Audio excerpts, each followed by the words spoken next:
Welcome to everybody that's here. If you will, please, let's stand for the pledge of allegiance. Right? I pledge allegiance to the flag of the United States of America and to the republic for which it stands, one nation, under God, indivisible, with liberty and justice for all. Now, the March 11th that I saw on my agenda was for the approval of the minutes for last meeting. Has everybody had a chance to review the minutes, and we'll have a motion to approve?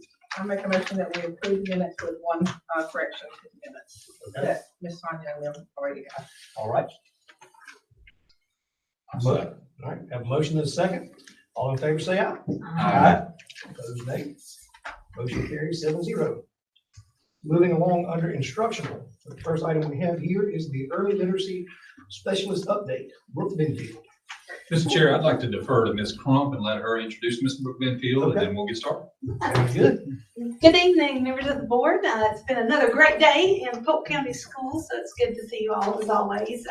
One of the great things that DPI has actually done for us in the past year was to create this ELS position for our county. And in being a small county, I think one thing that this did, we don't have instructional coaches, as you know, from years past in the role that I am currently resuming, that many people have had to serve at all of our schools, being the instructional coach, as you call it, at those areas. And so when DPI added this position, it really gave support to curriculum instruction in the area of early literacy at our elementary schools.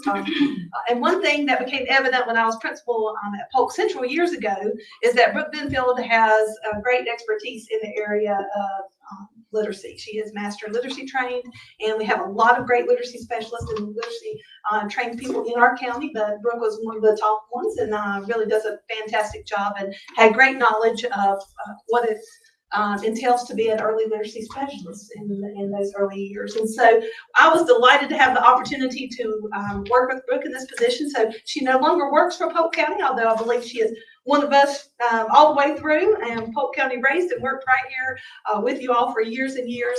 And so we're delighted to have her working for DPI now, but in the role as early literacy specialist. So we wanted to give her an opportunity to talk to you and just show you a little bit about what she does for the county. She's been a great asset to me in my position. We work together on a lot of projects, but I'm going to let Brooke share it this time.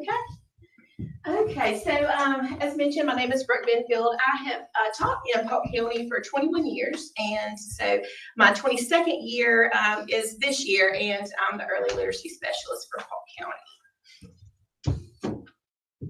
So some of the things that I do, really the position is kind of like a liaison between the county and the state regarding all the literacy initiatives and requirements.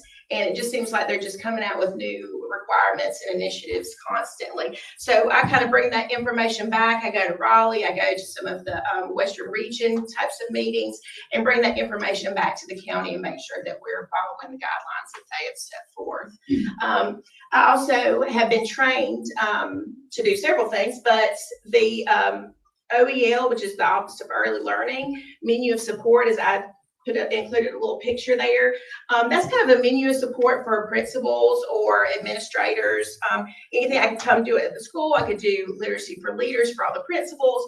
So just kind of serving a capacity of training and updating knowledge to the most recent research.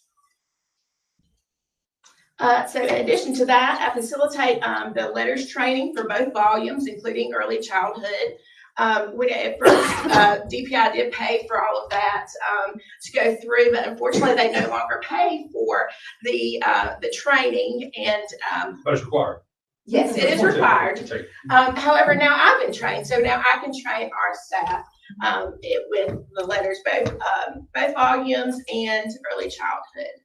I lead PLC meetings, bringing that knowledge they learned from letters into the classroom.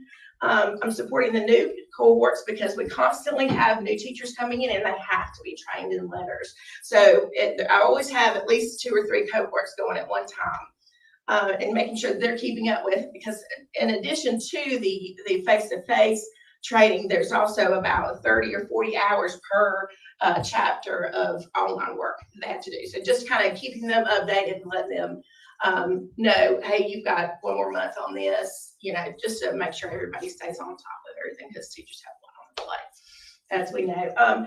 I choose 2 focus schools, and I meet with them weekly, and we just discuss data, best practices. I serve on the MTSS district team, as well as attend any of the school-based meetings that they want me to come and literacy knowledge to. I conduct school-based walkthroughs that are required by the state, and that's just to assess and remediate current literacy systems in place. And that's regarding teacher and leadership knowledge and literacy, data discussions, and ongoing teacher development. And support new teachers with, or support teachers with the new requirements, individualized reading plans, data digs, all that good stuff. And mainly what I've been working on, which I'm really excited about, is the Wit and Wisdom implementation. So Wit and Wisdom is a new curriculum adopted by Polk County for grades K-5 through 5th grade. Implementation started this school year, 2023 to 24, for 3rd and 5th grade students and teachers. And next year we will begin our 2nd grade implementation. So in order to provide support, we meet monthly at the district level, where all the 3rd grade teachers come together. We talk about what's going on, what's worked, what hasn't, what we need to tweak. And then of course, on Wednesdays, I send out Wit and Wisdom Wednesdays, which this is an example, that just highlights some of the teaching practices that are going on throughout the county. So this is an example of a 4th grade classroom. They started a survival module, which they really enjoyed. And they did a snowball fight where they wrote different theme words on a piece of paper, balled it up, threw it across the room. Whatever you choose, you pick up, and then you have to go back and find text evidence within the novel they're reading. So they really like that. And then just some other examples of 3rd grade and 5th grade. I know that you guys have seen some things from the presentations that they've done. So this is just a way to highlight, to let everybody see what's going on, and to boost morale, because we need it. We're asking them to do a lot, including this curriculum. So basically that's kind of what I've been. This is Tron Elementary. So they all have been doing fantastic. I'm really proud of all their hard work. Any questions? I'm sure she's willing to answer them, I'm sure. I have 2. Number 1, not to get you to speculate when you don't feel comfortable doing so, but where would you place us in terms of how we're performing relative to other districts in the state? You're talking to your other ELS people out there. Where do you see us? I think that we're doing very well with our data. It shows, because we always bring our county data to these meetings, and I'm really proud of our data. So it's I think we're up there with the best. Are we still seeing performance rates near half of our 3rd graders they're passing the BOG at the beginning of the year? Mm-hmm. And so we're still close to that rate, Absolutely. which I think is incredible. So, they take that test at the beginning of 3rd grade to see if they're on grade level by the end of 3rd grade. Our kids are passing it at the first test, not the last test. And looking at check-in data, because I do that too. I look regularly and kind of compare. Yeah. And again, we're up there with the best of them at 60 to 70%. How do we stand versus pre-COVID though? Is everybody still? That's interesting that you say that, because I've got some data on that too. But we have been kind of looking at that, and North Carolina actually as a whole, as a state, is outperforming the other states that are using the same assessment measurement, the DIBELS measurement of those early foundational skills that some of them probably missed due to COVID. So we're making gains, and it's exciting to see. Of course, there are holes, and that's what we're trying to fill and trying to get everybody to be successful. But we're all still behind, right? Or no? We are back up to almost, we just sent in some data. We were back to, or almost back to where we were to begin I think with. we're pretty close on the literacy side. Right. And like we talked before, I think the math, we're still, like everybody else, we're still lagging the literacy side. That's great. That's fantastic. That's awesome. Yeah. Yeah. Thank you very much. I've been doing this for a long time. In the last 10 years, what have you seen change in terms of what's expected, required of teachers in this literacy field? I know it's a big question. Wow. We went from- It's huge. Right, we went from open court to, Right. So we went to open court, then we went into balanced literacy, and we had all this training and all these things. And unfortunately, it was fueled by the authors wanting money. And so Bonus and Pennell, some of those big names that we heard, unfortunately, they just were not research-based. And so now we are kind of recalibrating, because it's all kind of coming out now, because all those foundational skills are missing. Wow, it's not a whole word approach, it's a phonics approach. We've got to get in there and teach the very basic foundations to keep them moving ahead. But the letters course, that is a 2-year obligation, and it is a master's level course. Coursework extends out hundreds of hours of coursework, and online types of quizzes and things like that, and they have to get 80% or you don't get your credit for it. So it's a big ask to ask teachers to do this, as well as use all of these strategies that we're telling them, this is research based, this is what works, now go do it. And they're having to rethink everything that they've taught in literacy. So it's a big change, but they're doing very well. It's a lot of hard work, and sometimes morale gets down a little bit because they are asked to do so much, but we're seeing results. but we're paying beginning teachers $39,000 a year. I just want to say thank you. I know having you here, having somebody from our district be the one doing this work in Polk County makes a huge difference, because our folks trust you. And I've heard some different stories from other districts, so thank you for stepping into this role, and I appreciate the board, supporting Brooks' work. So. Yes, thank you very much. Any other questions for Ms. Benfield? Can we clap? Again? Yes, absolutely. All right, now moving along under instructional for our second item, we have the ESSER audit update. Ms. Jancroft. So I am very excited to let you know we have completed our ESSER audit. As you know, the ESSER GEAR funds, we have been using those funds now for the past 4 years, actually, coming up on year 4. A massive amount of money that we were accountable for and in federal programs. And just wanted to let you know that DPI came and conducted our audit, and they sang our praises. They told me, Jen, I really feel like you all are the model district, was the words that they used. We did not have any findings whatsoever, and it was absolutely a team effort. I lead federal programs, but I'm telling you what, Dr. Schweitzer and I were meeting on a regular basis to discuss initiatives, and he was tremendous in helping me work that process. Tony Haley brought in her EC support piece, and of course, working with Debbie Lovelace, right and left with everyone in the budget thing. So what a great team we have in Polk County, and they're always impressed with our communication. A lot of districts, the federal programs director and the finance officer don't really talk that often, and I just cannot imagine that. Debbie and I are talking multiple times a day, every day, as we do with our superintendent. And so Mr. Green and his support in helping us get through this process was tremendous, and I'm just delighted that it's over, to be quite honest with you. And we have great files and great documentation should they ever want to come look at it again. But they didn't have any questions. Everything was spent on the up and up, and of course, Polk County quality, as we always do. So delighted to share that with you this evening. Absolutely. Thank you very much. And that little grid she has right there, all those numbers on it, that's all the little pots. Yeah. A lot of money. Each one of them had restrictions on what you could use money for, had different timelines. Dr. Schweitzer, you dealt with most of the spreadsheets. What total, or Debbie, you can chime in, what total amount over all 3 ESSERs would you estimate? Give me a rough number. 6 million? 8 million? Probably 6. I think it's close to 6 million. It's a lot. I'm not adding them all up, because I look at all of them as little pots. To be given that money on the front end with very few restrictions, and then as they layer accountability on top, year after year, for these guys to pull off what they did with that audit, not have a single finding, not have a single penny spent in the wrong direction. Jeremy Gibbs told us something when we got that first allotment of ESSER. He said, while the funds are temporary, the impact can be permanent. So think big and do something that'll last.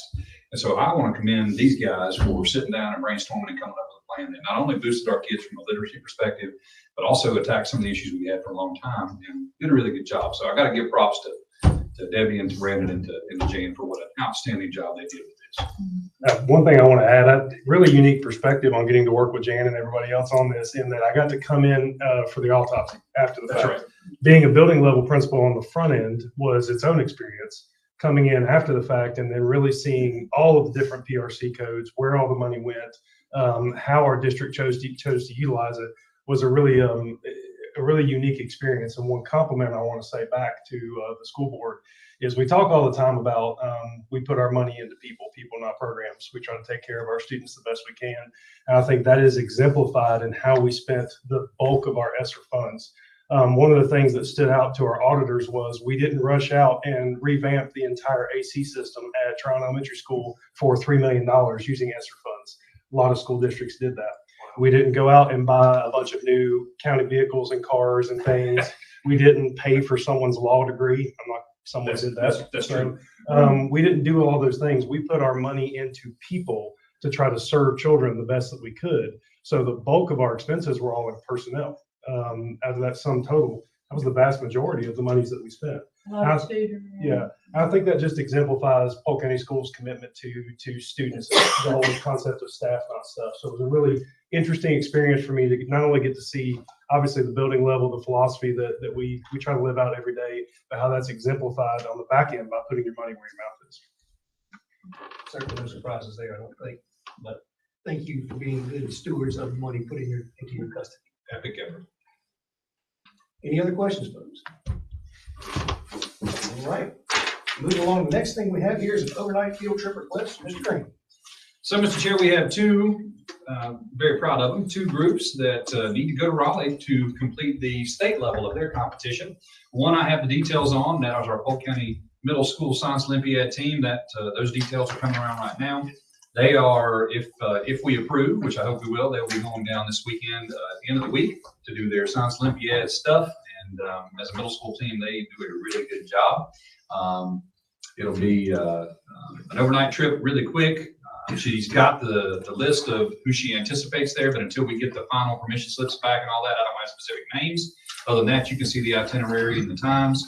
Again, this is not one that they could get in under the 6-week deadline because they qualified, just a couple of weeks ago. So I feel good about this proposal. And then Leslie Reinhardt is going to get me her details on bridge competition once they get their times done. She gets the hotels done, and I can shoot that back out to you. So I don't know how the board feels about going ahead and endorsing both those trips, but we won't let them go until they've satisfied everything they need to on our field trip guidelines.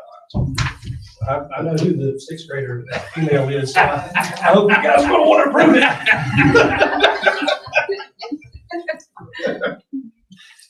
On a serious note, this would be an actual item. We'll be looking for a motion and a second for approval. So moved. I'll second. Motion and a second. Any further discussion? All in favor, say aye. Aye. Opposed, nay. Motion carries 7-0. Mr. Chair, I will make sure that when I get the details for the bridge building, that I shoot that out to you. That's at the end of the month. I think it is on 25th and 26th. There'll be a max of 7 students going to that. I seem to remember they did pretty well with that one last year. Yeah, they're going to win state again. I don't have any doubt. Okay, awesome.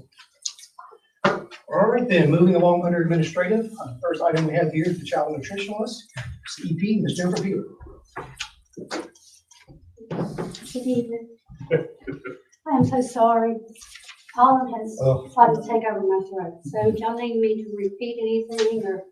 No, please. I had to pull up CEP numbers last week for our next school year. Before we get into that, I just want to go over the 2022-23 school year, how we did, and then this school year, our numbers and stuff on feeding children, especially the middle school and the high school. I know. It's okay.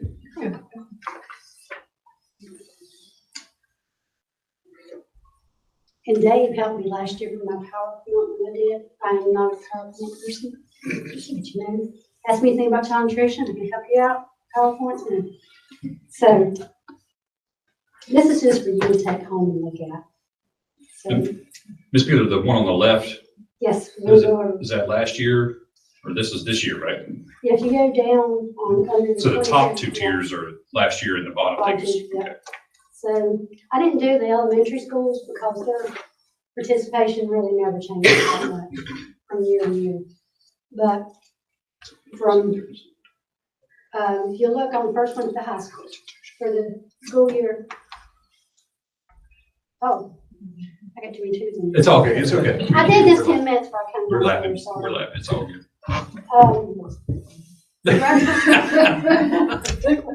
But I had it on a little piece of. it's my fault, I told her, yeah, throw that in there, I thought it was. Okay, so breakfast average at the high school in 2022, 23 was 74 kids a day for breakfast. And lunch was 310 average. And then when we went to letting everybody eat free last year, you can see the breakfast average was 170. So we went from an average of 74 to 170 meals for breakfast. And plus we have the grab and go carts now at Mills High School too, which is really lifted everything up. They love that. And then some days, as you see in the red I put down there, 200, they have done as many as 225 breakfasts. So, and the lunch average is usually 390 now, which like I say, it's only 310 when they had to pay. With the CEP, the numbers have grown up, and sometimes they fed, depends on what we have, and they fed 400 to 450 meals at lunch at the high school. Karen, how many kids are at high school? 600. 570, So that's, 570, I know. that's amazing rate. Lucky, a lot of easy. And that's the high school. And then the middle school, you can see their breakfast average before CEP was like 80 children they were feeding. And their lunch was 265. And then the middle school this year, their breakfast average is around 200. And then some days it's 250 meals. And the good thing is, like say, the breakfast cart, because the breakfast cart's right there as you come in. If you're dropped off by your parent or anything, they can get a meal and take it to class. Plus we feed in the cafeteria too. So that's really what's improved the participation there. So we try to make it really easy, grab and go things that you do. And so, and they're like I say, their lunches didn't change as much as the high school. I thought it would because during COVID, they were like the high school 400 and something. Their numbers didn't go up, but as you can see, the high school did for lunches. All of this is wonderful. I love it. I love we're feeding more children, but we have a downside of it, as always. If you see, last year we told you when we did our worksheets that we could be losing 75,000 if we let everybody eat and more. Well, it's ended up being over 170,000. Because we are feeding more kids. And the reason we're feeding more kids, but it's bad, is because you see down here on breakfast at the bottom, where it says 80% meals per day, the free rate is 273. So out of, if you say 225 meals with breakfast at the high school, you're going to get 80% of those meals, we get 273. The other 20% of those meals that day, we need to get 38 cents for. And it probably costs us almost what we get reimbursed at the 80% to provide those meals. So we're losing that. And then at lunch, it's the same way. At lunch, 80%, everybody eats in the whole school system that day, we get $4.35. And 20% of the meal is only 50 cents. So that's the reason we've lost $100,000 and something. I think close to 150 with all your expenses for food that went up, like they, Yeah, our food costs. food costs are tremendous. So Horrible. we basically doubled our estimate, not anticipating all the increases and those things. So to feed everybody, it's looking like it's going to cost us about 120 to 150,000. I love feeding more children. I do. Good, I absolutely. love feeding more breakfast because that's what they need. So Yep. that's where I'm at with it. And I know we're losing money, but you have to decide what's best for the school system for that. And I pulled numbers for this year, and our poverty rate stuff had gone up everywhere. Actually, Saluda qualified for CDP this year. And they haven't been able to qualify for CDP in how many years we've had them have university meals. Prom went up from way up to from almost 42% to 47%. So their numbers have gone up too. So if we, next year, if we just let the elementaries eat free like we've done in the past, we could possibly lose 25,000. And most of that's coming from the Saluda numbers. It pulls us down. But we've always let them eat free anyway. But if we let everybody eat free again, it could be 125,000 to 150,000 again. And most of it's coming from the middle school and the high school, a lot. But we're feeding more children there and getting less reimbursement rates at the whole thing. From an annual perspective, to add to that, So you got good and bad. I can tell you that we're fortunate to have benefactors here in this community that will get us up to about 50 grand. We can usually get about 50 grand in reimbursement for meals to feed everybody. That's not 125. And so we would be remiss, like we've applied for a dogwood grant to compensate, to backfill what we spent this year on everybody eating free. We feel like that's a huge endeavor for us. And so, we probably can get some of that recouped, but going into future years, Jennifer and I have talked with Debbie very clearly about this. We have used every combination of schools together that we can find, and the cheapest we can do by feeding just elementary is losing about 25K, and that would be all elementary kids, no high school or middle school, or 125 doing everybody. So that's the board's decision. You've got time to think about it. We do need to get an answer by May, but I wanted Jennifer to present this to you. I appreciate her doing all these numbers and all this work. Yep. Like I said, pull every school together. It takes her days to do it. So, but again, Jennifer wants to feed every single kid, but then again, Jennifer and Debbie and I are smart enough to know too that you can't keep adding $100,000 to your debt. And if you remember, food service is its own entity, and so it keeps racking up debt. And the only thing that we really do to compensate for that debt is then the school system has to give money to the food service endeavor. Well, it's basically, that means that's our money, right? Our money's her money, her money's our money. So the board just really needs to think about, can we shoulder $125,000? Even if I got 50 grand to compensate, can we shoulder 75 grand every single year going forward to feed all kids? I don't know. What do you think we may get from Dogwood? I think Dogwood's going to give us 120 again to compensate for this year. Just for this year. Because that won't cover all the costs for this year. And not be able to come back to the trough again, or they let us Probably come not. back? They're one of those entities that are real nice up front, but obviously they don't want to fund your operations over time. It's, most grantors want to be a seed, right? They don't want to pay for capital. They want to pay for a long-term position. They want to get you started, and they want you to develop sustainable ways to do things.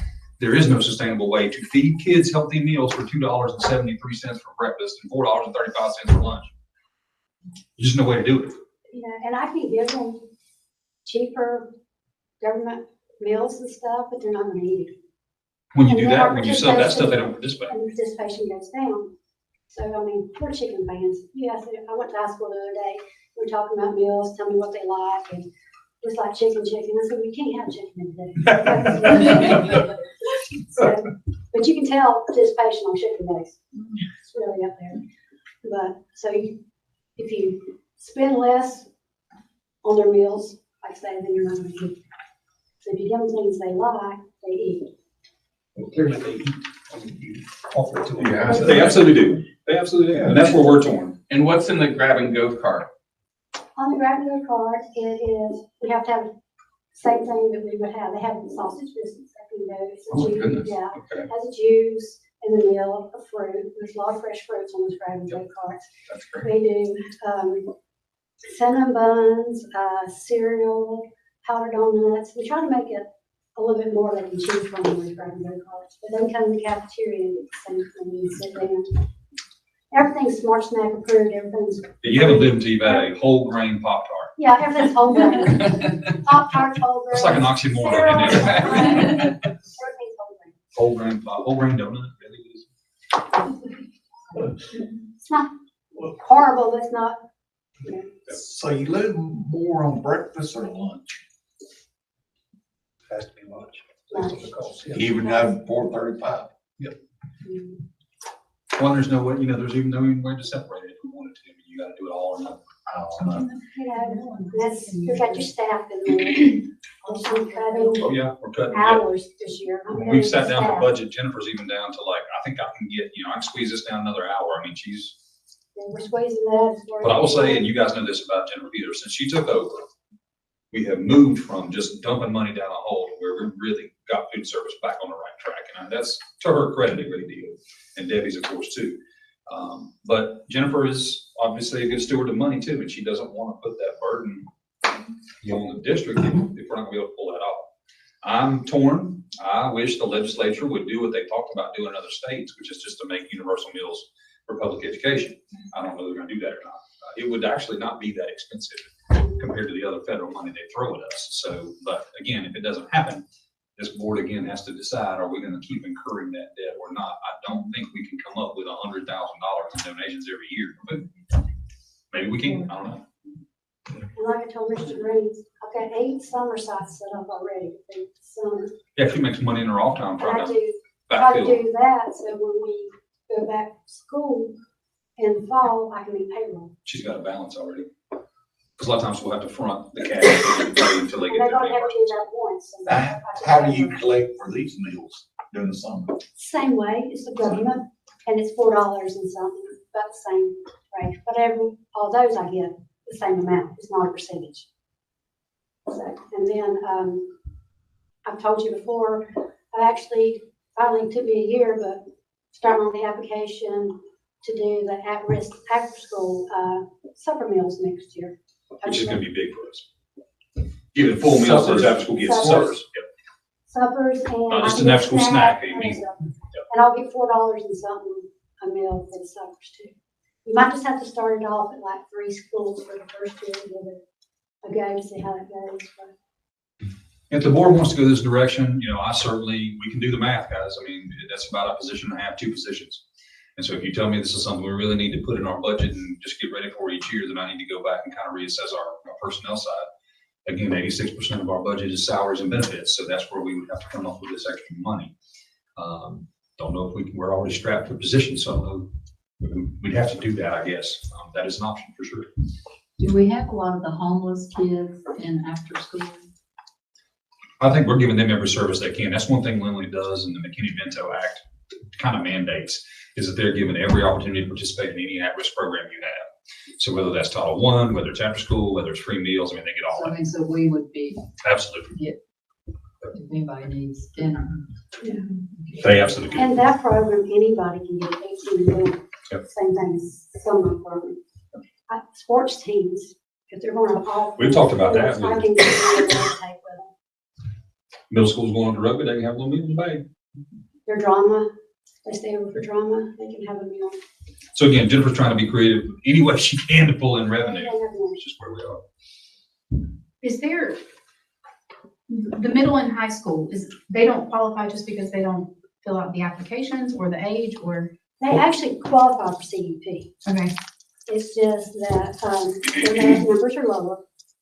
You want to be 60% to get 100%, like Sunnyview, they qualify for 104% reimbursement. Right, because their poverty rate's so high, so they, yeah. For the middle school, I got it right here. You see those direct cert numbers drop as they get older. Kids participate, go different places. You're not in SNAP, or you're not in food stamps, or you're not maybe Medicaid. It's weird how all that works. But by the time they get to high school and middle school, you're not filling out the forms, you're not doing those things. So over time, our poverty rate's never been high in those places. So they lowered the threshold for CEP so that even at 30%, 35%, 25%, you can participate. It just means you're not going to get squat for reimbursement there. You're going to get 35% of your kids. What is ours at high school now? 40, 55, 51, 52, 40 something? 47 47. at the middle school, which 76% of those Right. kids would eat free. Right. They would get the free rate. In the high school, They barely made it in there. Yeah. The rates, the percentage is 40, and they came in at 43%, which only put them 69% of the. So you're losing 30%, 20% revenue. And even when I put them with a higher school, that they're like Sunny View, I tried to put high school and Sunny View together to see if it would make their numbers, make the But numbers some of these better. numbers are so low and high school numbers are so high, you don't get the And it's just high school pulls them down. benefit. Mental gymnastics, So we know this is good for our kids. period. Is there any way to quantify that? Can we measure it? Can you compare it to You can do a survey. schools that don't? I don't see how you would ever make any type of causal relationship. You might get a correlation.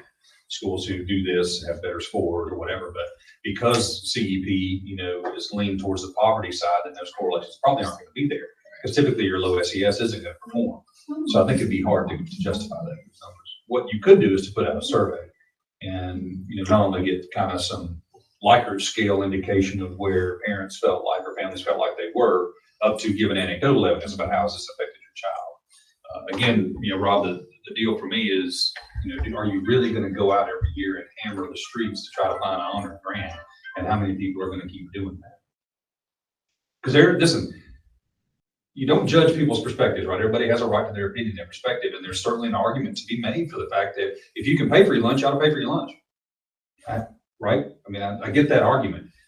My experience has been, though, that the majority of the kids who can't afford it or that don't have those kind of resources aren't going to say anything, and they're not going to make an effort. And so unless you give it to them, everybody, you're missing those kids. Well, it shows. It shows. Yeah. It absolutely But does. the high school, they won't take that free and reduced applications home. They won't do it. And They won't do it. there's so many that could be. Right. But if they And don't there come are- in as direct serve. And there are they don't families get 'em. that they won't give you the information. They don't want anybody knowing their income. A lot of them maybe work off the books. They don't want to do that. So, I understand either way y'all go, I really do. but we do need an answer by May. Yes, because I've got to start on free reduced applications, just in case we Okay. go that way. What is the pleasure of the board then? Do you want to stew over this for a month? My opinion will not change from here to the next month. It'll be the same regardless. So I'd be prepared to act on it now, but you guys tell me what you would like to do. I'm gonna beat the kids. I do too. I do mean- too. But I also, I know. Okay? But I wonder what we can put in place to help do that. What did you say? I said, can we ask the county commissioners for more money? They will want to feed the kids. Is there something that we can do to get more applications turned in? There's nothing we can do at this point because all that stuff is based off of direct certifications. So it's not free and reduced lunch applications necessarily. It is, are you as a student identified as being Medicaid? Are you receiving SNAP benefits? Are you homeless? Or is there some designation that gets you automatically qualified for those types of services? And then you're put on what they call a directly certified list. And then what they do is they multiply that percentage by 1.6 because they've done enough regressional analysis to understand that if your direct cert rate is this, then your poverty rate is typically this. And so that's where that 1.6 multiplier comes into. So let's say we've got 50% of the kids being direct certified, then you multiply that by 1.6, and that gives you your poverty percentage. So unless we can find a way to directly certify more kids, we're not going to get a big percentage. Yeah, free and reduced applications has nothing to do with it. It's like you said. It's what we would have to do on the back end to get them fed if we go away from Yeah, it's SNAP, like you said. it. TAM, SNAP. Yeah, and And Medicaid. the parent has to tell us that, we can't just directly. No, it's in the give them- system. No, it's in DSS, and I have to import it to them on April 1st of every year. And then we have to Mr. Green, compare everything. Sorry. No, I know we're asking a lot from commissioners right now, but is this something that we could take to them I think we could take it to them next year. next year? I do. Okay. And I only say that because I've had conversations with Mr. Pittman. We got an increase last year, which Right. we asked for. And I think it's an election year, which is always a tough year to have an ask granted. And I think there are other departments have been kind of waiting for an increase as well. So I would think it would be hard for us to get that increase if we asked for it this year. Okay. Next year, maybe. What about community foundation? We could go there again. They're a lot like Dogwood. They might do it one time, but then they're going to say you need to, we're not going to sustain your food operations forever. But certainly we can try that. And maybe, Mr. Ashworth, maybe there's a group of donors that I'm not thinking about. I don't want to mention names because two of them don't want their name ever mentioned. But one of them would literally sit here and tell me, look, Aaron, for the next 5 years, I'll give you 25 grand, no problem. I'll give it to you. So maybe I can come up with 4 or 5 of those and put them together and just agree that this is how we're going to attack it. But it's going to take some work. Because when I go in Debbie's office, she's going to look at me and say, got the money in here? We love you, Debbie. And rightfully so. I mean, But then should we maybe just put this on the shelf till next month and we have maybe an opportunity to talk about this a little more? I think I would be able to get back to you guys with more. If you tell me your desire is to feed kids, and let me go out and we can start looking at landscape and see, are there options and opportunities out there that I'm missing right now? And that'll give you enough That I time. think. I think Because we're all of the same mind, it's just like we need that time to work on what some solutions might be. All right, well, let's plan to do that then, folks. But Mr. Chair, I do want to say a big thank you to Jennifer Peeler and Tammy who works with her. They do a great job in doing all this stuff. So Yes, absolutely. Thank you so Thank you so much. good job on even know. And do we ever do fundraisers in place for an event like this, or Right. something like that? We haven't done one specifically for food. We do the PC4K, which like the bridge building team and the Science Olympiad team are going to go to Raleigh. They're going to get their rooms paid for and all that stuff. Exactly. Oh, I'm not going there. I'll be here for hours. Don't put me on the sofa. We're talking about the PC4K fundraiser. PC4K. Did I say Pete? Did I say something different? No. That's more for, your academic teams, your athletic teams and doing those kind of things. But it doesn't mean we can't have a fundraiser. To me, it's a compelling cause. Yeah. But you're right. I think part of it too is there are a lot of folks who are like, if you can pay for the meal, you should be paying for it. Well, Why are we? We had the individual on the board meeting that said the kids need to pull themselves up by their bootstraps. Right. The kids do. Okay. That we're teaching kids bad things. Yes, entitlement, right. Giving them a free meal.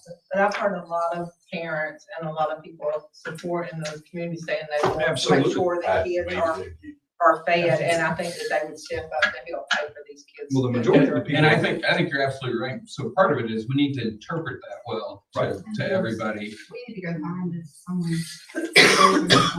Well, it's a shame because typically, your middle class are the ones that are bearing the brunt. I mean, they are. I'm not trying to be rude about that, but this is one benefit that the middle class gets, right? That's a difference when you can go and not have to worry about your kids eating and you don't have to pay. I've heard that from middle class families who can pay, who just say, you don't understand what a great deal that is for me. I don't have to worry about lunch money. I know they're getting fed. It saves me a little bit of money every month. How many other school districts in the state feed their kids this way? There's a fairly good number of them because there's a lot more poverty in those districts. So if you go to a higher poverty district, they told one district who wasn't doing it, they needed to do it because they actually make money doing it. So I think it's a heavy lift and a lot of districts don't want to do the work and the analysis. Right. But I think the ones who can do it, the ones who are getting that big reimbursement are probably doing it. Mr. Green, can I say something? The state is pushing everybody to do CEP, but they're not wanting to do anything to make it universal for you. Hey, we want you to do it, but y'all pay for it. We want every teacher training letters. Let's kind of put our heads. We're gonna marinate. The next month, and then we'll talk about it again. Or is it ruminate? Sorry. Right, if it's food, it's room. As always, an uplifting discussion. Sorry, guys. Well, then, moving along under administrative, we'll go to the budget amendment, Ms. Debbie Lovelace. Okay, in your packets is our number 5 budget amendment. I got it up here so I can see it. Scroll down just a little bit. On budget amendment, amendment number 4. Oh, thank you, dear. Budget, it was revision 44 through 52. There was some additional revenues in transportation. Some of that, most of that really was for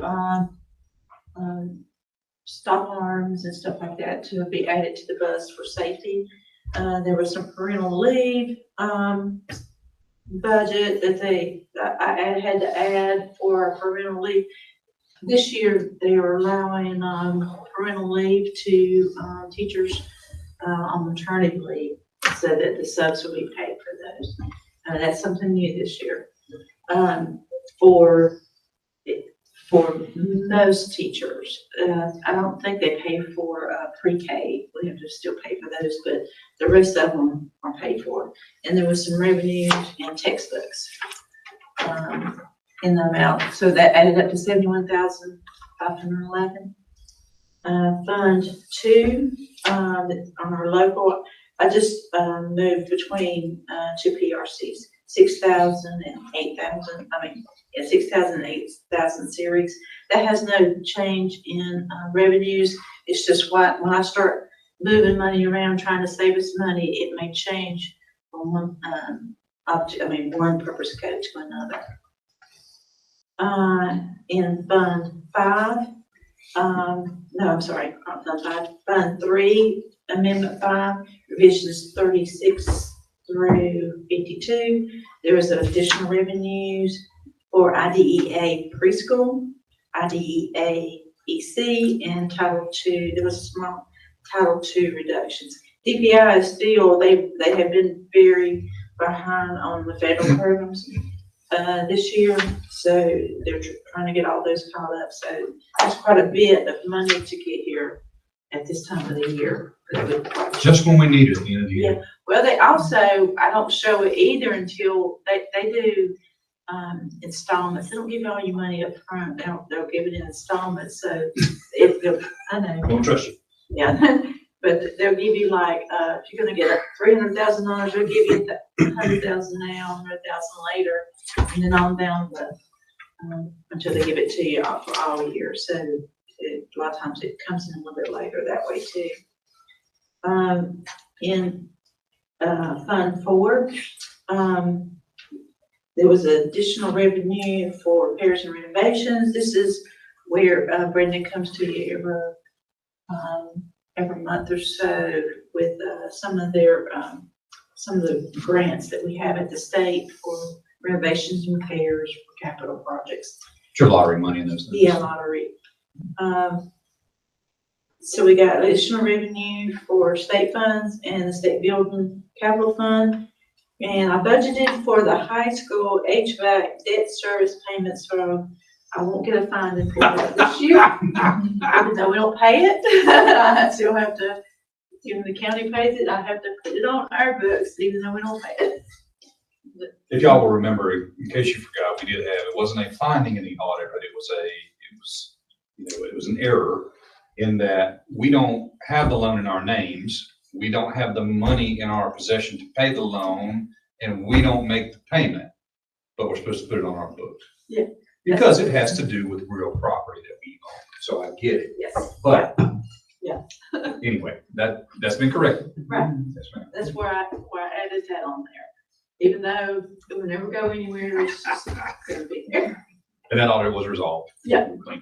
Because really the county pays for their debt services. And that's all. All right. Are there any questions for Ms. Lovelace on the budget amendment? If not, it is an actionable item. We'll be looking for a motion and a second for approval. I move the budget amendments be approved as presented. I'll second. We're in a motion and a second. Is there any further discussion? All in favor say aye. Aye. Opposed, nay. Motion carries 7-0. Ms. Lovelace, we're going to stick with you for the proposed 2024-2025 budget. Okay, every year at this time, I have to do our proposed budget so we can give it to the county commissioners so that they can approve that. It's something the state requires us to do. So I've done that for this year. The only one I do is section 1. This is for our county. The county money is what I have to do. It's $6,432,765 total. Similar to last year, fines and forfeitures. I always put some on there for fund balance appropriation. I really don't know how much that'll be until we get closer to the end of the year, but I always put that on here in case we have some. And then, of course, the county appropriation. Then we have the other ones we have to do for the county is the capital budget resolution. So That is at 312,000. That's our regular 312 we get every year. Of course, this changes because if he goes and gets money for some of those lottery grants and all that, that comes through the county too. It really goes to the state, and then we draw it down. The state puts it out there for the county. The county, we have to ask for it from the county. It's like it's just like a, you know what I'm saying? You ask for the money, they give it to the county, then we have to request it from the county. So that's what Sure. Brandon does, yeah. I think the purpose is to make sure that you don't have school systems going willy-nilly and doing crazy capital things when the county's on the hook for the buildings and those things. So I get all that. But it all actually goes through the county. The operations portion, which is section 1, Debbie mentioned, is reflective of the 2 penny extra that we got. So that ask is consistent. I did not go for a change on the 312 for 2 reasons. Number one, you're still going to pay $500,000 in debt service, which comes from those tax set-asides anyway. We're getting about $900,000 right now as that stands. So if you take 500 of that, what does it leave you? 4, right? So I could ask for 400 grand, but I like to keep it 312. That way we can go around and say we didn't ask for an increase. It's our money anyway, and they're going to have to give us our money. So what we ask for on the capital side is really not as important as the operations side. And that's what I'm trying to get you to understand. I will, the second thing I want to make sure I make clear to you is I am going to the county to request specifically the funding of the paving project at the back of the high school that we'll talk about later on. So that's not reflected. That's a one-time ask, so it wouldn't be reflected in the general budget resolution. That'll be during my budget conversations with the county, but I want to make that clear that we will be making that ask on behalf of the Board of Education as well. Any questions for Ms. Lovelace on the proposed budget? Once again, this is an actionable item. We'll be looking for a motion and a second for approval. I'll make a motion that we accept the local capital proposed budget. I'll second. All right, I have a motion and a second. Is there any further discussion? Being none, all in favor say aye. Aye. Opposed, nay. Motion carries 7-0. Now we'll move to Dr. Schweitzer with our lottery distribution request, 1 and 2. So now I get to provide examples of capital funding and the kinds of things we start moving this around. So this is from our public school building capital fund. Real quickly, if you'll recall, there's multiple lottery funding sources that we're able to draw from. One is the needs-based lottery fund. That is what's funding a portion of the Tryon Elementary School project. That one is one you have to apply for and is a special appropriation. So that's not an annual draw that you can pull from.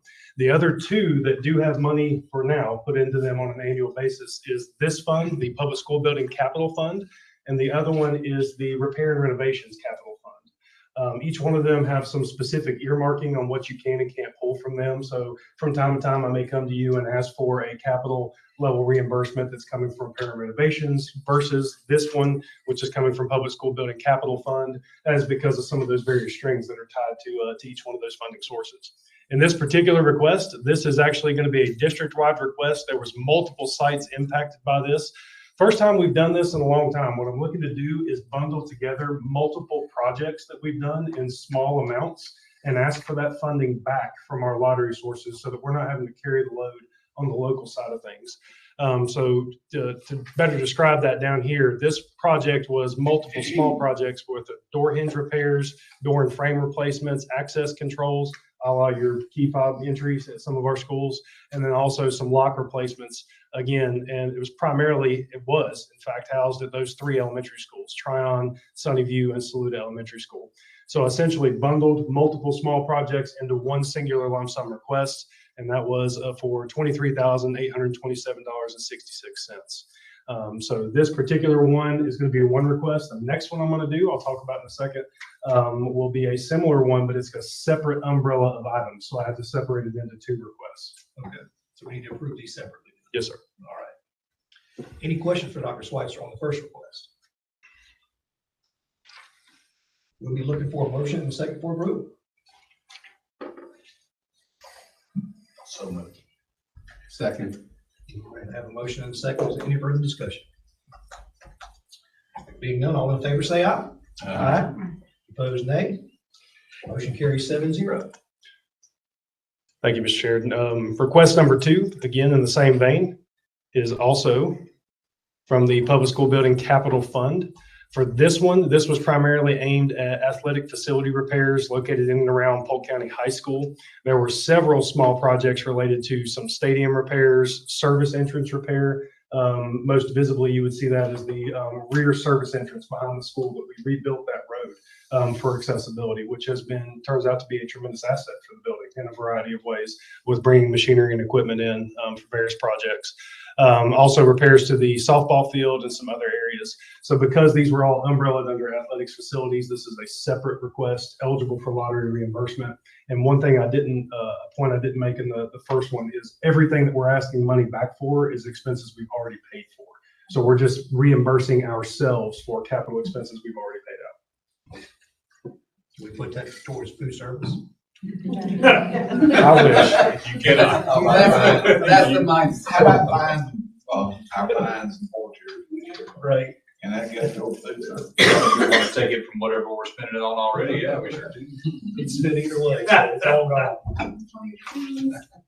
All right, we would be looking for a motion and a second for approval of request number 2. I so moved. I'll second. All right, I have a motion and a second. Is there any further discussion? Being none, all in favor say aye. Aye. Opposed, nay. That motion also carries 7-0. Dr. Schweitzer, we're going to stick with you for the PCHS paving, phase 2. Thank you, Mr. Chair. And as a reminder, both of those requests leave from here and get submitted to the county for county commissioner approval as well before submission to NCDPI. So next up, Polk County High School paving phase 2. Last month, I came to you with this project. We had finalized our engagement, well, not finalized, WGLA, an engineering company that we engaged with to do engineering services for potentially phase 2 of the Polk County High School paving project. The back end of the campus, the road that goes up and around down through the bus lots and all of the lower athletic field areas, those kinds of things.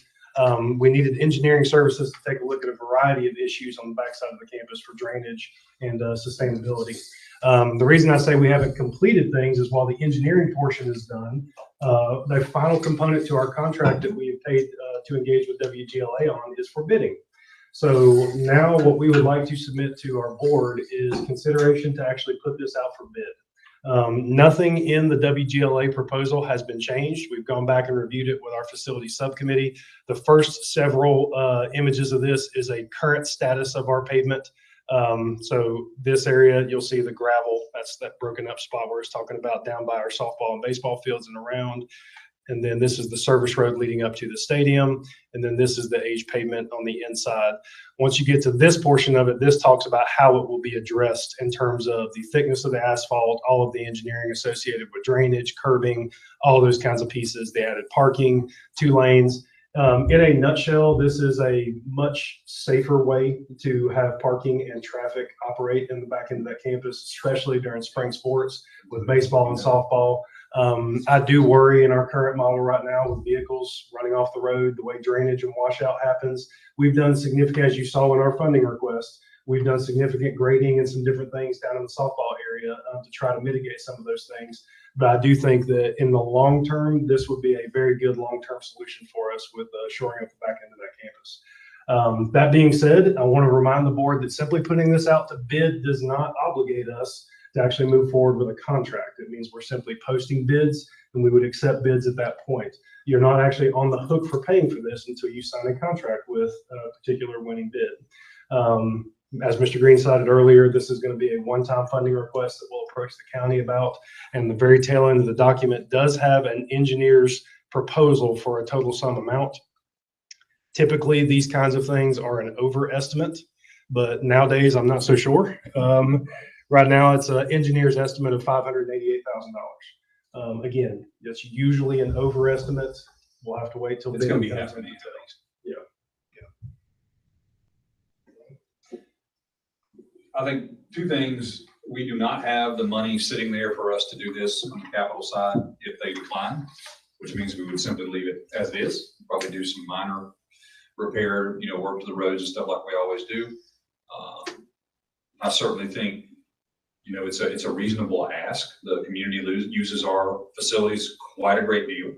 And so again, I think, it's a lot of money. By the same token, just like the front of that high school, if you put it on the back, then you've got asphalt that might last another 20 or 30 years. I mean, that's great. And I just think it's smart investing in that, but we will definitely approach the board. And like Dr. Schweitzer said, it's important. Remember, you're not committing to anything right now, but if we don't get this bid out, we want to have the opportunity to do it over the summer, which is what we want to do. So administration would strongly recommend you approving this to go out for bid. Any questions? You have something? Oh, I thought you get ready to. I was. Everybody knows. No, I'm gonna get you to, I thought you asked a question. You wanna make the motion? Mr. Grant. I would like I want to be the first. recuse She's got myself it. from this vote, please. Understood, absolutely, yeah. Okay, well, this is an actionable item. We'll be looking for a motion in a second for approval. Make a motion to approve it. I'll second. All right, I have a motion and a second. Is there any further discussion? There being none, all in favor say aye. Aye. Opposed, nay. Motion carries 6-0. We'll be looking to put that up to bid with WGLA as soon as possible, and we'll certainly keep the board apprised of the progress on the bidding. Ms. Odell, if you would make the note that. Yep. She recused herself. Thank you. All right. Next on the agenda is the Saluda Farmers Market use of property. Mr. Bacon. All right, exciting stuff.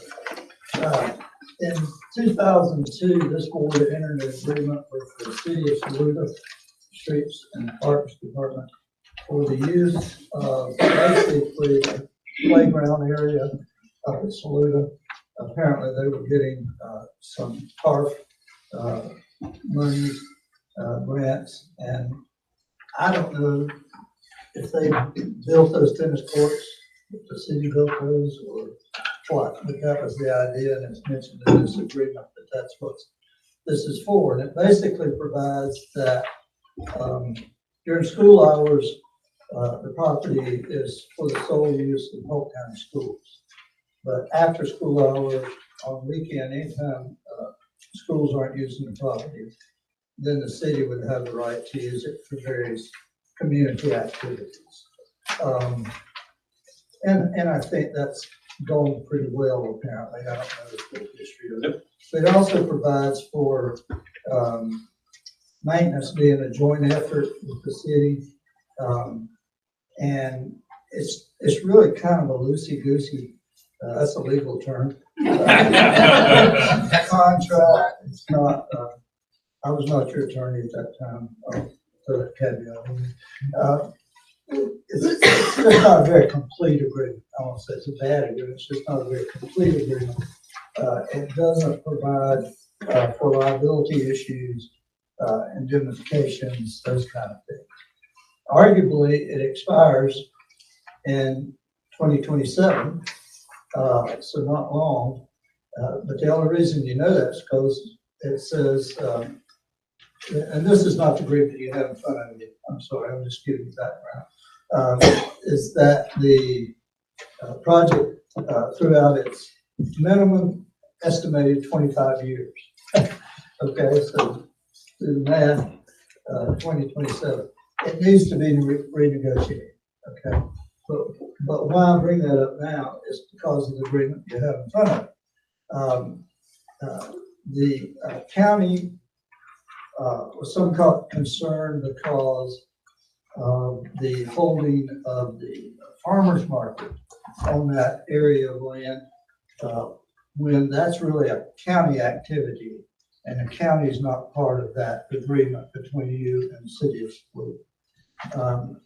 And so the question arose under that agreement, could the city just delegate use to whoever they wanted to, which apparently pretty much is what's been happening as a practical matter.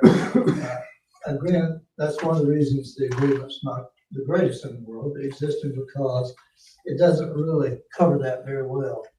The last paragraph in the first sentence says they can, and in the second sentence it says they can't. On a reasonable interpretation. So that needs redone. But so Ms. Berg, she's city of Saluda attorney and county attorney, drafted after conversations between she and I think Brandon and the county has drafted this agreement for the operation of the farmers market. Ms. Berg and my conversation was this really needs to be, we don't need to try to address and make this existing agreement, a three-party agreement. We need to get an agreement in hand that provides some protection for the schools, just between, well, it's still a three-party, but as to the farmer's market. And then come back and pursue a revamping of this earlier agreement to make it more complete between us and the city of Saluda. So that's what this is for, is to allow the county to operate a farmer's market on the Saluda Schools property, that playground area. There's an old plat of record. I sent that to you guys, but I don't know if we have it, but. Should be attached to the next page. Oh, is it? Yeah. It's the last sheet. I don't know that that's the most current plat of the Saluda property, but if it is, it's probably good enough, although you might want to draw a little more specifically, because you can see it doesn't show the tennis courts and that kind of stuff. Still even says high school. And it's a very small scale, so it makes it smaller. The area is smaller than it really is. But I thought this was actually a pretty good agreement. I added a few things, and I did check in terms of under number 1.7 about us being added as an additional insured. Needed to think that through about whether that would mess us up with our insurance trust arrangement we have, because that's designed to take care of our governmental immunities to the largest extent possible. But this is not a waiver of that.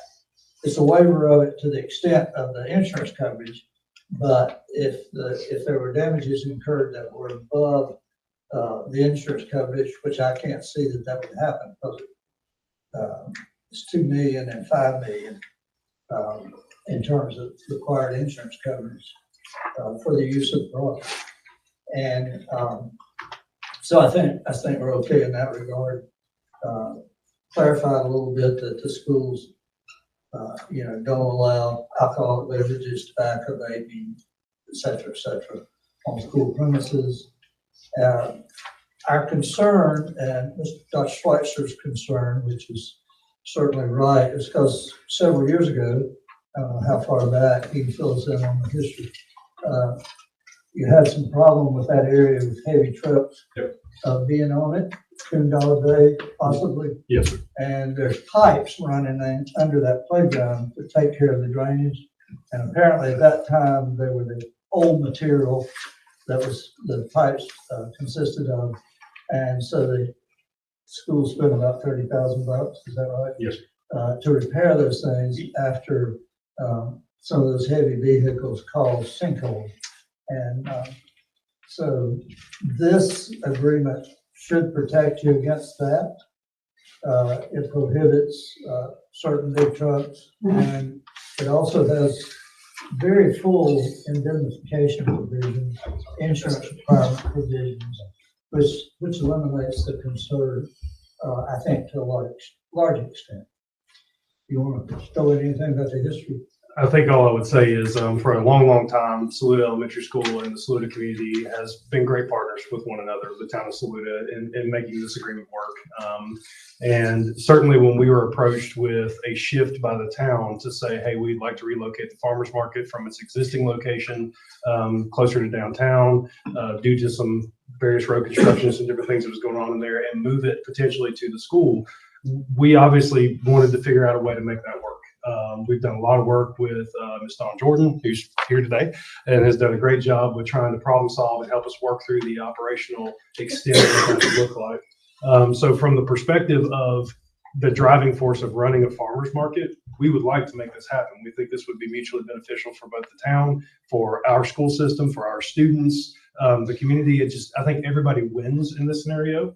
Our chief concern is everything that Mr. Fagan outlined, which is some of our infrastructure is getting a little age on it, and making sure that that underground spring head that's currently being routed through 2 different locations under that field stays that way and doesn't take the field with it. So that's part of where we want to set some bounds around how that facility is used, and not see a a dump truck, for instance, pull out there into the middle of that field, which would certainly cause damage to some of that infrastructure. Mr. Chair, I'll stop for the, go ahead. What we would be asking you to do is, if you think this looks okay, is to approve this in substance. There need to be a few tweaks to it. You can see it's a draft, doesn't even have signature provisions on there yet. And then give Mr. Green and myself authority to Execute. Dr. Schweitzer to finish working it out. Mr. Chair, I do want to say thanks to Dawn George for being here. She wanted to be available in case the board had any questions and further discussion. The only question I have, so we're doing this just specifically for the farmer's market. Should we not just be pursuing it for the whole entire agreement for the use of facilities in general? Yes. But I think Mr. Couldn't do it Fagan, that fast. I think Mr. Fagan was saying that there are some other issues that up here that would cause a little bit more time and energy to be put into this agreement, and that needs to happen. But for this purpose, let's just do this for the next year or so, and then that gives us time to really look at that agreement. I mean, you got a condone day and all that kind of stuff. That answers my question. Our core agreement expires in 2026. Is that correct? 27. 27. According to the 25. On that. One of the changes Or that into 20. does need to be added before it's, the time is wrong, and I want to say thank you first and foremost for entertaining this, because my staff and all the vendors were super excited about the opportunity to be in a new location. It's way more visible. My staff has already got all kinds of ideas about working with the school and seeing how we can engage there and encourage more participation, help students learn about economic development and how things work in the community, that kind of thing. But the market this is the Saluda Tailgate Market that's been in operation for 15 years. The county started managing it just a couple of years ago, when the staff for Saluda just decided it was time for them to step away from that. But the market is held May through October, and the time period for the market itself is 4 p.m. to 6 p.m. on Fridays. So the time in here says 7 a.m. to 12:30 p.m. On Saturday, so this is Friday, 4 to 6. Correct, yes, yes. So we need to change that Correct, from yes. Saturday, 7 to 12:30 to Friday, 4 to 6. That's when the market actually is working or is open. So we arrive usually around 2:30. The vendors start coming in at 3 to set up. They don't arrive before 3, do they? No, they don't.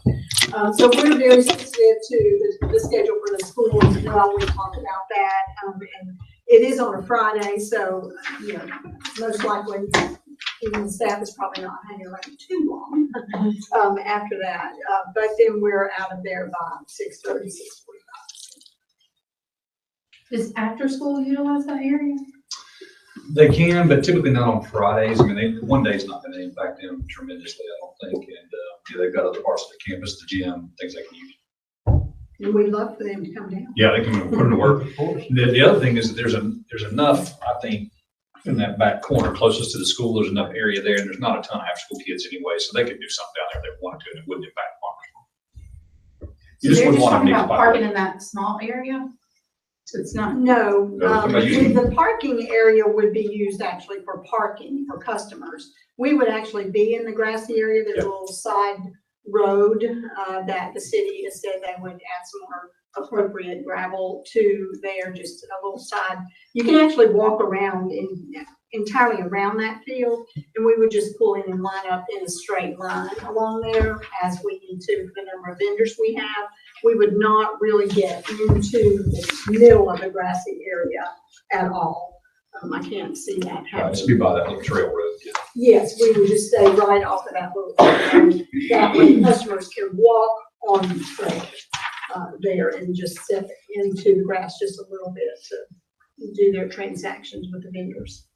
Would that give you the same distance as the current market, which circles the gravel lot up above there? It'll give us more. It'll Actually, so it'll you be could a have big, more. yes, and one of the biggest issues I will say is the parking lot we've been using. It is very difficult to access for people, for customers.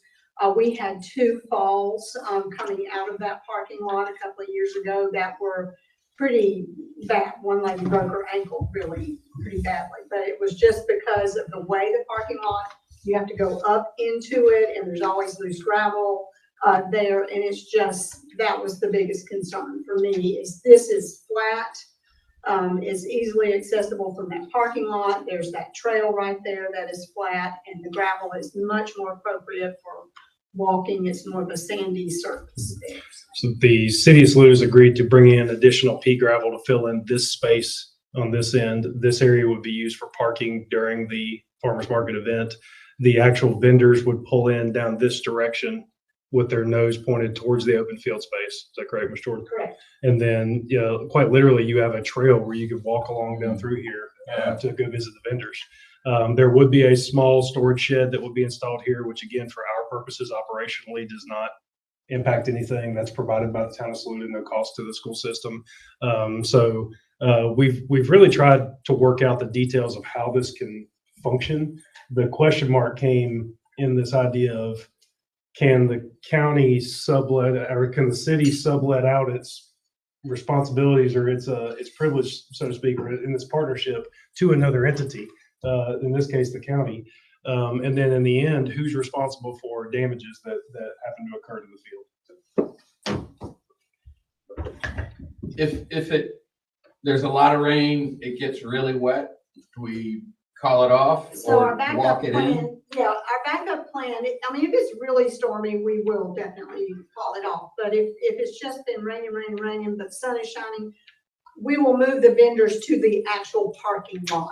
And we'll just have the vendors park there, and the customers will just have to park across the street. There's now 12 or 15 parking spaces in that triangle area. So that's just right there across the street, and then up towards the bakery, up here at Wildflower, there's also more parking along there as well, and it's not that far. Unrelated, about how many vendors show up each week?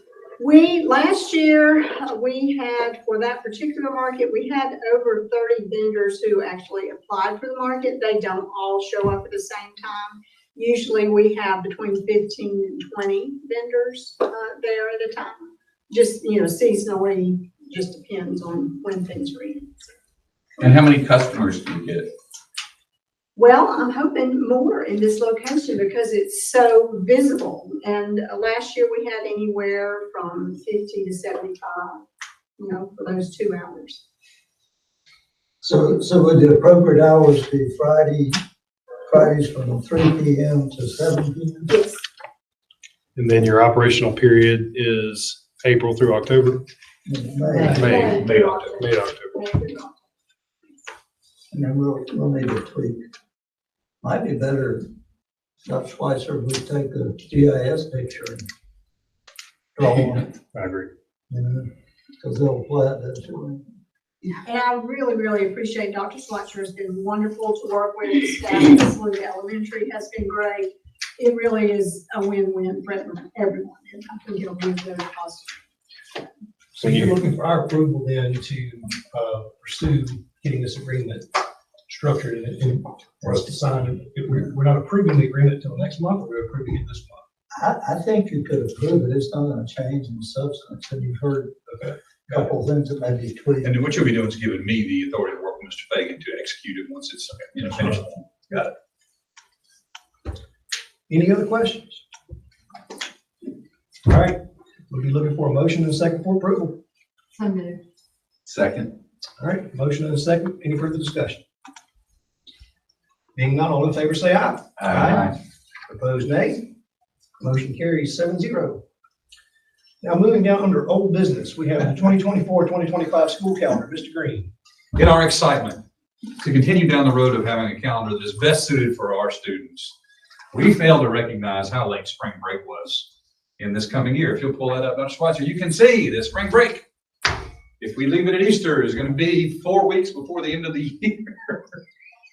And if you scroll back up a little bit, Dr. Schweitzer, you can see February and March and the barren wasteland of no work days that they are. So I simply wanted to come back to you. I've heard a couple of people mention that.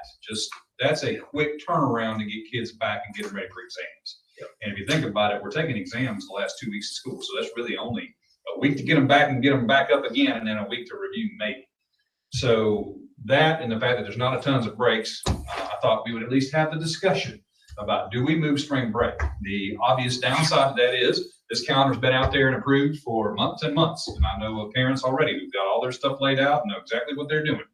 So you run the risk of messing somebody up. But if we're going to make a change, I think now's the time to make it. I will tell you that Henderson County has their spring break next year from March 14th through the 21st of 2025. And a lot of times people will ask us when Henderson County is having theirs because you've got shared families and things going on. Rutherford County's is April 14th through the 21st, which is a week earlier. A little bit better, maybe, but the Rutherford County is on the same calendar we are. Transylvania County is not on our calendar. They're on the traditional older calendar, and they are also April 14th through the 18th. So, thoughts? Administratively, remember, this is not our calendar, so I have to defer to you guys. So the ones you mentioned are taking the Monday, the 21st off? They are. And next year. No, Rutherford's doing that. Rutherford's April 14th through the 21st. Henderson is March 14th through the 21st. Yes, ma'am. And Can't go that early. And next year, Easter is the 20th, whereas this Yeah, year. we literally did what we always do, Right, which is just put put Good it Friday and then the next week. And that's because it's calculated off of. Because parents and people are going to take trips anyway. So we know historically that's always been a good time to do it. But again, I will have to say, I got to give merit to the academic side of the arguments of, hey, that's all quick turnaround to come back to spring break. And that's a pretty big It's a long wasteland way. of. If the 14th week would help y'all, I think another week would help us. It wouldn't be a massive change. What do y'all think? because that would still give the Dr. Good Weiss, Friday Ms. for Cronk. everybody that. I hate to put you on the spot. Mr. Murphy, chime in. What do y'all think? Well, you would still get Good Friday regardless, right? If you were to put it in March, you'd still get Good Friday. Yeah, right. I mean, Good Friday's gonna be a holiday regardless, Typically. even if we move it up even earlier than that. Typically, right, typically. We give one or two, either give Easter Monday or Good Friday, typically for us. it's Good Well, Friday. no, you would take off the 14th and the 21st. So Henderson, when they do theirs, runs March 14th through this week. Yep. And then to get around the Easter break, they take Easter Monday. I think so. I have to pull it Do back. they do a Friday, Monday? So I think they may do it Friday. I think they just do one. They just do one. I'll pull it back.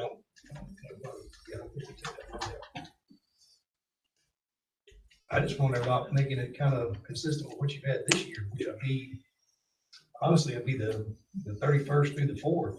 Yeah, you can do that too. You can put it right where it is this year, but Yeah. then you don't line up with Henderson or Rutherford.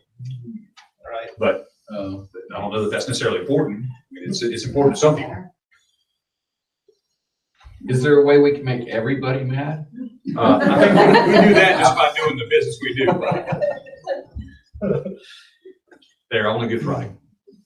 They're only It's a Henderson's only Good calendar Friday. discussion, so your attorney has to advise you that Right. it's still a violation of state statute. There you go. Not only are they mad, but you can go to jail for this one. That's right.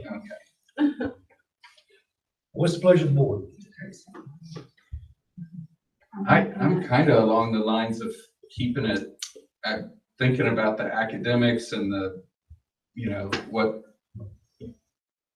February, March is like, that maybe going the same place we did this year.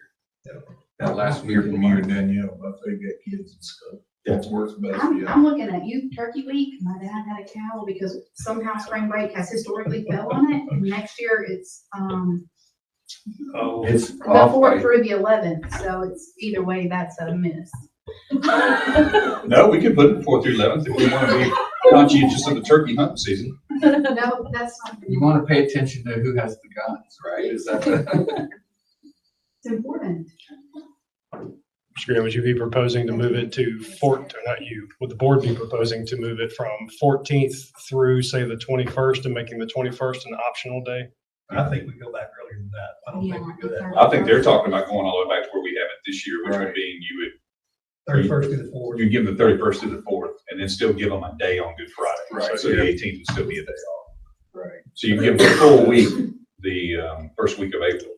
Got it. I like being out on April Fool's Day because that's when all the crazy crap happens anyway. But that's we had a fake shooter drill Right. evidently. Right. So yeah, it's awesome. Okay, so y'all are saying the first week of April? So it'd be the last day of March, the first week. of April. Help with youth turkey day. It would get the, Making turkey people happy, you know? but then you're back a week and a half and have Good Friday. Yeah, but that's only one day. Right. So good. And it's, I see what you're saying. You can move it up earlier to put a better, you've got a better, you want to bookend it with more school days, you can do that. But the further back you go, it's not gonna be weather that you want for spring break. That's kind of where I was at, is you need to leave it late enough where people can go and do what they want to do. If we would go to a year-round calendar, we'd solve all that. 9 weeks on, 3 weeks off, that would be great. But this community's not ready for that, I don't think. I mean, I think we want to. Did I say that out loud? I'm so sorry. It's a good way to make it. But we've got a lot of staff that are on that. You know, Which week are they again? They're the 14th through the 21st-ish.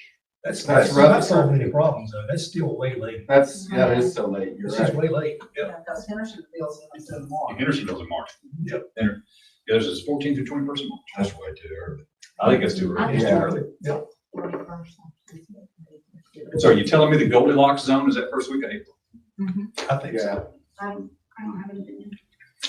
And y'all, I mean, that would be understanding that there may be some people calling us saying, hey, you changed your calendar. I think they call you though, right? They do. Okay, they do. Okay. And I will quickly refer them to the board. Superintendent, make a count. So is that something we need to make a motion on? I think so. Yeah. I move that we change spring, or that we have spring break in 2025 on starting March 31st and going through April 4th. Jen, how you feel about that? And we're still off Good Friday. And then keep the 18th a work day. That's a federal holiday anyway, so. Good Friday is. Yep. Um, Most of your places are closed Good Friday. Typically closed. And I would say the reason we're doing that is for the benefit of the students. It's certainly for the benefit of the academics. Yeah. I have that motion. Do I have a second? Motion and a second. Is there any further discussion? Being none, all in favor say aye. Aye. Opposed, nay. Motion carries 7-0. That's why, Ms. Crump, you get that to Adrian. Thank you. Thanks, sir. Next, under old business, we have the facilities update. Dr. Schweitzer. Thank you, sir. While this is loading, one that is not one that we typically do as a part of the construction update is a fairly significant project we tackled at Polk Central over spring break. The roof on top of the cafeteria and the pre-K building on that side was in pretty significant disrepair. Several leaks, lots of issues to the point of needing replacement. So we started that process last week. They gravel backed, cleaned, did all the sealing last week, and they're coming back in and actually laying back in a new roofing system on top of it this week. So again, that project's not reflected in our normal construction update, but that is a fairly significant project we're tackling out at Polk Central, which is a really good one and a much needed one. So the bulk of this particular presentation is about where we stand out at Tryon Elementary School with the pre-K project. I will tell you right now that this thing is moving along at a very good pace. We're all starting to get a little bit nervous here at the end as we approach closeout, but that's somewhat normal. There's still a lot of work that needs to be done, but it's a lot of small things. I'm happy to say that a lot of the big projects have been wrapped up. If you haven't been out there recently, the road has been paved. It's a fresh look to go out there and see fresh asphalt on the ground and back into that campus. Inside the building, we've got floors that have been installed. First and second rounds of paint have been put up on the walls. There's lots of touch-up work and some drywall that needs to be repaired still. Doors installed, cabinets. I'll show you some more pictures here in a second. But a lot of the core work out there at that facility has been done. A lot of the playground work has also been completed and installed, which is a significant change to the scenery out there on that end. One that I've gotten to hear a lot about in my household, being married to a Tryon Elementary School teacher. So it's a really neat thing seeing the project start to come together out there. I talked about the floors being installed, playground near completion, painting completed. And right now our focus is on an interior punch list, just wrapping up a lot of the smalls out there of the project. So just some other general imagery, just some of the playground, the turf and the boarding place will be finalized this week. You see some of the play structures, playhouse out there, the climbing structure in the top center image. I did a sort of long hallway shot from the main entrance outbound. The cabinetry is unbelievable. Let me just tell you, as a person that dabbles in woodworking quite frequently, these are exceptional cabinets. They're going to last a long, long time. So the cabinets are phenomenal.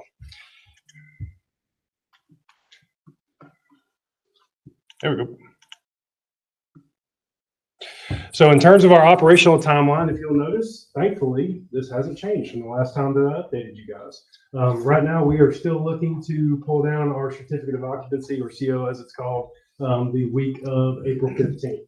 In fact, I spoke with our GC, Derek Champion, this morning, and he's going to attempt to try to get it wrapped up and maybe possibly pull it next week, if at all possible. So he's got a few things he's got to line up, but we are certainly on track for that CO to happen that week. What's not reflected on here is there's a lot of other licensing things that has to happen beyond that. The county has to come in and do some food service things. There's also a lot of pre-K licensure pieces that have to be checked off. But that certificate of occupancy is the first thing, the first domino to fall to get all those pieces started. Still looking at our core furniture delivery happening April 23rd through the 24th. Which that'll be an exciting day. All hands on deck that week for moving in all the equipment into the facility, getting everything set up for potentially open house happening on April 26th. That Thursday and Friday, as a reminder to the board, we are going to halt our pre-K operations at Tryon Elementary School for those 2 days. Those will be required work days for obvious reasons for the pre-K staff. They'll be there putting their time in the elbow grease in and moving their classrooms up to the new facility. And then our first day of operations, we'll be welcoming parents on April 29th. Right now, I'm happy to say that timeline still holds true. So a lot of work, again, to be done out there as far as closing things out, but things are moving very quickly here in the end, and it's a very exciting time. 11 a.m. Friday, the 26th is what we're slating for a grand opening. I know that's not necessarily the most convenient, but we felt it appropriate given that our goal is to not only have the grand opening, but then to turn around and have an open house for everybody. So we thought it would be better to have the grand opening before you let people in for the open house, and to make sure we accommodate those parents of pre-K kids, they can come in right after that open house is open. So if you want to put that down as tentative, and we'll get you the details for sure. Any questions for Dr. Schweitzer? Yeah, Mr. Chair, I just want to say what an outstanding job Dr. Schweitzer has done in this project. It's unbelievable. Thank you, sir. Do appreciate it. Mr. Green, any other old business? No more old business. All right, how about for new business? Oh, you know me, I've got plenty of new business. I have here a survey that we have a situation where some kids at Tryon Elementary were getting a little bit more nurture services. If you know much about our AIG, our gifted plan in Polk County, that starts in grade 3, and those kids are served from grade 3 on. However, when excellence is recognized in K2, we can do what we call a nurture program. And so we don't have the personnel to provide nurture to everybody. And we've had to make some changes and shifts. And I think there are some parents out there who really love for their kids to be getting a little bit more services in that K2 arena and want to write a grant for that. I say all that to say to you that they want to give a survey to some parents. And as you know, SB 49 makes it clear we don't give out surveys unless the board approves it. So what I want to let you know is I'm going to meet with this particular individual on the 16th along with Ms. Dill. We're going to finalize this survey, which in my opinion is very benign. And I'm going to encourage them to do it as an opt-in instead of an opt-out, if that makes sense. So there's an opt-in and parents have to decide to make that survey. But there's going to be nothing controversial on this survey. I just want you to know that I'm going to, once we get that meeting done, I'll shoot you the survey, let you take a look at it. And if anybody has a great heartburn over it, let me know. But I think since it's an opt-in and not an opt-out, that we're fine anyway. But I do think you need to be aware of what's on that survey. So be on the lookout for that if you don't mind. AIG survey, it's really not that involved, is it, Ms. Colonel? Second piece of new business I have for you is I had a conversation with John Wilson over at the Rural Seed. As you know, the board owns that piece of chunk right there in front of the old bus garage on the corner. Not to get into too much detail about his personal business affairs, the request has been made of the Board of Education and us to allow them to do some work to those grounds in terms of making it a true parking area. What's happening is, you know, when it rains over there and they're still parking everybody over there for Rural Seed anyway, it gets ruts, it gets pitted, they got to do X, Y, Z. They want to go ahead, I think, and scrape it, level it, put some gravel on it. So not substantive changes to the property per se in terms of a structure or anything like that, but definitely taking some topsoil up and put some gravel down. And so he wanted to get your feeling as a Board of Education. in terms of would that be a possibility? Because I think that impacts his business plan going forward. If he doesn't have adequate parking, then, I'm not sure he's going to make the long-term investment to stay there at Rural City. Could you pay us $100,000? Can you fund our food? No, I don't know if he's going to do $100,000. Given the lease, I think is like $1,200 a year. I don't think $100,000 is going to fly. Are they paying for rent? Yeah, George will give us it. So, and Debbie and I are going to cinch that up and make sure if we do anything that is paid to the fullest extent. And that's weird too, because George Baston's the one who owns it. Rural Seed leases it from George Baston. So to me, the only downside of the board is if you don't want gravel there, all of a sudden it's going to be gravel. I don't know that it's a big downside. Certainly, Mr. Fagan can weigh That's in. what I was just going to say. Mr. Fagan, any issues we can consider on that? Nah, unless you wouldn't want them to do something that would interfere with the marketability of it. That was kind of my thought in terms of having that conversation with him, is to say, I wouldn't think that would. I wouldn't either. No. I wish they would fix the Yes. curb cut, the That's- entrance, because the hole's about this deep. Well, and they're getting complaints from people, and all that, and he wants to be a good business owner. So, I understand why he's coming in. So if y'all are okay with it, I'm gonna meet with him, get specifically what he wants to do, and as long as your guys, and we may should talk about it in closed session, I'm sorry. Should allow them to pay it. So what, should not allow to pay, Should not right? allow them to pay it. And I don't think that's their desire. But I'll meet with him, get that back to you guys so y'all can make that determination. I think his bigger thing was, are we planning on doing anything with it or selling it anytime soon? Because that's obviously a concern for him. So that's something I want y'all to think about. So when I do come back to you with specific plans, that, we can give him a good answer. Does that make sense, everybody? Yep. Next one, Monday, April the 15th, we are hosting Mr. Jake Johnson for the Bring Your Legislator to School Day. And I wanted you to know that that will culminate in a lunch here at Stearns at noon if you would like to come and join Mr. Johnson. I'm specifically going to be imparting to Mr. Johnson our local needs for our school system here and how he can continue to support the outstanding work done by our educators here in Polk County. We will take him through the CTE program at the high school, let him see all that good stuff we're doing there, and then talk about how badly a CTE addition is needed at Polk County High School. And then we'll take him to middle school and talk about Science Olympiad and bridge building, and then we'll talk about the need for a small county funding increase so we can continue to do things like that. So that's kind of the day I have planned, a couple hours doing that stuff, and then back here for lunch. I would love to have as many board members that can make it to come and have a seat with Mr. Johnson and enjoy it. We express we need. You can express whatever you want. That's the 15th, lunch at noon. 15 lunch at noon. And I will share details with you again once we get it up finalized, but that's pretty much where we're at. I didn't want you to miss that opportunity. And then We're gonna get a nonpartisan board. Part of the thing. I am sure that he would be glad to have all types of different conversations with the Board of Education. Most of it is- And if he's smart as a politician, he's learned how to be evasive. Anyway, I shouldn't talk about political matters here, Mr. Chair. I apologize. Last thing on new business is, selfishly, I want to get the curriculum committee together. And does anybody know who they are? It's Danielle, Cindy, and Sherry. And then Mr. Parsons, you're the alternate. Here's what we want to discuss. Ms. Bean wants to take a look at our honors criteria, because that number with summa cum laude and cum laude and all that has grown over time. And it's all of a sudden, if you get too special, then nobody's special. You know what I mean? If everybody's special, nobody's special. And then we want to look to the problem we're having with college courses. I don't think there's any issue with people taking community college courses for credit, but we want to have a discussion about when you're out here taking everything you can possibly take, is it really doing the kid any good if all they're doing is chasing GPA? Because that's what they're doing. They are, absolutely, 100%. And would they not be better served if we put kind of a streamlined approach to CCP classes whereby it rewards them for taking AP classes, which are much more rigorous and will get those kids prepared for college? That's not a slam on ICC, guys. If you take an 8-hour community college course, that's what you're going to get. Is an 8-week community college course. That's what you're going to get. And I do not think that our kids are really looking at the rigor. They're not looking at necessarily how that's going to benefit them later on. It is simply a way to get their GPA up. It will also help us level the playing field. Here's what I'm saying about that is you've got people that have the ability to go out over summertime and get 3, 4, 5 college credits. Some people don't have that ability. Well, then they come back and bring all this stuff back on their transcript, and some kids are ahead of others. That's not really all that fair either. So a proposal like, well, if you go take a college course during the summer, then that's a pass-fail. You can get the credit, that's great, but it doesn't impact your GPA.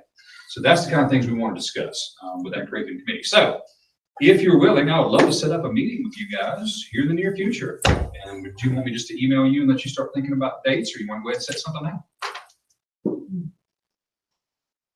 I know you're extremely busy. If you need to tap Parsons, who's also extremely busy, you can Get some tap. dates out there, Okay. and then if I need to. I'll sure do it. All right, I'll get some dates out to you guys and we'll schedule something. But I wanted the board to know what the topic is. Okay. Mr. Chair, I think that is all the new business I have today, sir. That's certainly the answer on all kinds of conversations I've had in my house the last couple of years, that's for sure. It's really time to get it figured out. Yeah. It's For the benefit of the child. Yeah, it's a source of frustration, for sure. All right, so no other new business. Information presented to the board. We have preschool monthly report, the pre-K financial report, the monthly financial report, and the month-to-date credit card report. There's also NCSBA offered optional board training, 2024 spring lead training session at Marisa, 429, 11 to 2, summer leadership conference, June the 10th through the 14th, core training at NCSBA, July the 15th and 16th, and as always, the NCSBA video training library. At this time, I will be public input. I do not have anything here from anyone. So that being said, I will be looking for a motion to go into closed session for purposes of personnel. And do we have any attorney-client privilege? You think we need any more discussion on the property or anything like that? First, discussion of personnel. I'll make a motion that we go into closed session. A second. Motion second. All in favor, say aye. Aye. Motion carries 7-0.